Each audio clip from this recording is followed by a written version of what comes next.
Welcome to part 6 of the Eisenhower era. Now we're going to take a look at the Third World. Now, in order for us to talk about the Third World, we first need to define what it is. I mean, we use that term a lot today, first world problems or third world nations, but we need to realize that these are Cold War terms, right? Matter of fact, when I describe this, you'll understand why we don't use the term second world nation. A first world nation is simply this. It is the United States and any of its industrialized allies here during the Cold War. So it should be pretty obvious what a second world nation is. A second world nation is the Soviet Union and any of its industrialized allies during the Cold War. See why that phrase disappeared altogether. And the third world is everybody who's left, the underdeveloped or unindustrialized nations of the world, right? Now, while Eisenhower is not particularly interested in getting in a direct confrontation with the Soviets or its second world satellites, he doesn't have an issue operating in the third world to keep communism spreading from there. Matter of fact, they'll refer to this as Eisenhower doctrine, right? This effort to try and prevent or contain communists in the third world, right? For example, when France began trying to push back an anti-colonial uprising in French Indochina, Eisenhower is going to support it. It was led, the uprising was led by a Vietnamese resistance fighter named Ho Chi Minh and his Viet Minh. Why did Eisenhower support the colonial possession of France? Well, because Ho Chi Minh was also the founder of the Indochinese Communist Party, right? He felt that he had to support anti-communist movements in Vietnam, because if you didn't, the Pacific Rim would fall like a row of dominoes, right? This idea of domino theory comes out of that, right? In 1956, when Gamal Abdel Nasser takes the Suez Canal from British and French control, he's going to respond by cutting off all economic aid. And as part of Eisenhower doctrine and his belief that they needed to secure the Middle East from communism encroachment, he's also going to send U.S. troops into Lebanon in 1958.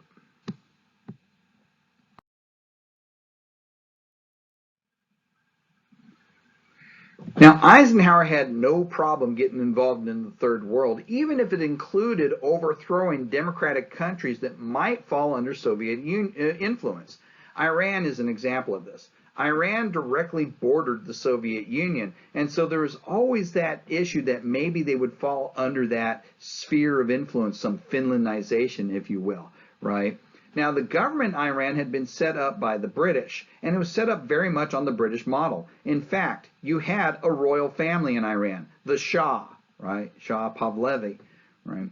But you also had a parliament with a prime minister, right? An upper and a lower house and a prime minister. Now, the prime minister of Iran in the 1950s was a guy by the name of Mohammad Mossadegh, right? But Mohammad Mossadegh is going to shock the Western world in 1951 when it's going to nationalize its Anglo-Iranian oil company. Basically, it's going to take all the oil resources in Iran and place it under national control, taking control of that oil supply away from the British and effectively British Petroleum. Okay. Now, the British will respond by boycotting this. The United States, however, is going to initially offer to be an honest broker to try and negotiate a deal. But behind the scenes, Eisenhower is going to say, we need to do something about that madman Mossadegh. Now, Eisenhower is not interested in having a direct confrontation. He's like I said, he doesn't want to send troops directly into the line of fire. So what does he do instead? Well, he uses his clandestine services, the CIA. He's going to contact his Secretary of State, John Foster Dulles, and say, we need to do something about Mossadegh there in Iran. John Foster Dulles is going to contact the director of the CIA, who is Allen Dulles, John Foster Dulles' brother. So he's going to tell Allen Dulles, I want you to make a plan for a coup to overthrow Mossadegh's government, to overthrow a democratically elected government. The plan that's put together is called TP-Ajax. TP is just a two-letter designation for Iran, and Ajax is a reference to the household cleaner. We're going to clean it up. Okay. It's going to be led by an Arabist and the grandson of Theodore Roosevelt, Kermit Kim Roosevelt, right? He went by Kim. It's based on a Rudyard Kipling novel, actually, by the same name. He's going to orchestrate a coup led by a military general named Fazollah Zahedi. So on August 17th, 1953, General Zahedi says that the Shah of Iran has announced that he is dismissing Prime Minister Mossadegh and has appointed him the new Prime Minister. Right? By the 19th of August, Mossadegh sees that it is impossible for him to hold out. He is going to resign his office. He ultimately is going to be given a 3-year prison sentence and then exiled from Iran.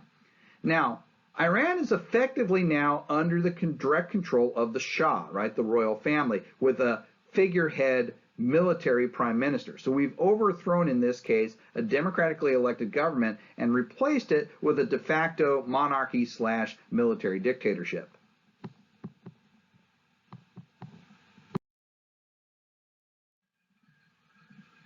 After the CIA's success in Iran, they're next going to set their sights on Central America, and specifically Guatemala. The planning for the operation against Guatemala is going to begin in 1952 when the Nicaraguan president, Anastasio Somoza, is going to solicit the United States to overthrow this democratically elected president. The president of Guatemala was Jacobo Arbenz Guzman. We typically refer to him as Arbenz. Arbenz was a radical who was elected in 1950 by a simple majority vote. But he began creating the ire of not only his neighbors, but also American business interests. And so once the American business interests get involved, you know there's going to be some kind of action. Remember what happened in Hawaii, right? What Arbenz began to do is he began to institute what was called land reform. In Guatemala. What he did was he nationalized all unutilized land in the nation. If the land was not being used at that time for some business purpose, the business owning the land had to sell it back to Guatemala at the tax rate in which it was being levied for property taxes. Okay.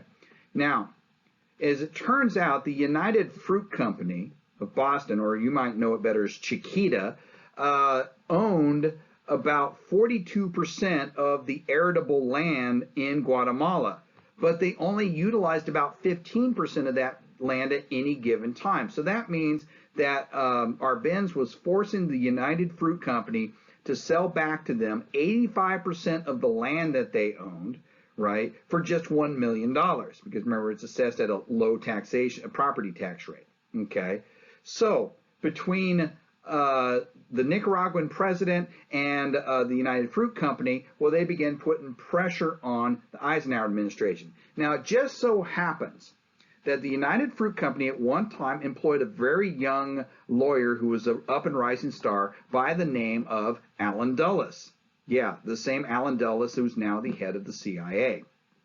Okay, so the CIA begins putting together a plan to overthrow the democratically elected Arbenz. It's known as PB Success. Again, PB stands for Guatemala, and Success is the name of the operation. Okay, and they're going to begin by hiring a consultant named Edward Bernays.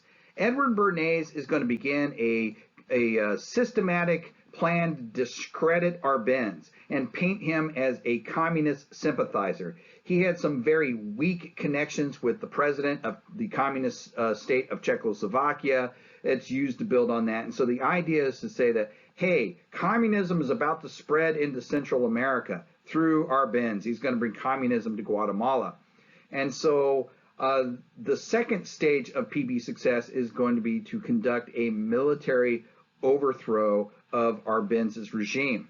Now, in this case, the CIA is going to actually begin doing several things that today we would see very unpalatable for our secret intelligence services to do. They're going to begin training paramilitary forces in neighboring Honduras. They are going to begin a phone campaign, phoning death threats to Arbenz supporters in the middle of the night. And they're even going to support assassinations of supporters of Arbenz's regime, right? On June 18, 1954, Carlos Castillo Armas is going to lead a military coup coming out of Honduras. Now, initially he comes into Guatemala and he doesn't have very much success. He gets kind of bogged down against the Guatemalan army in his attempt to move to the capital.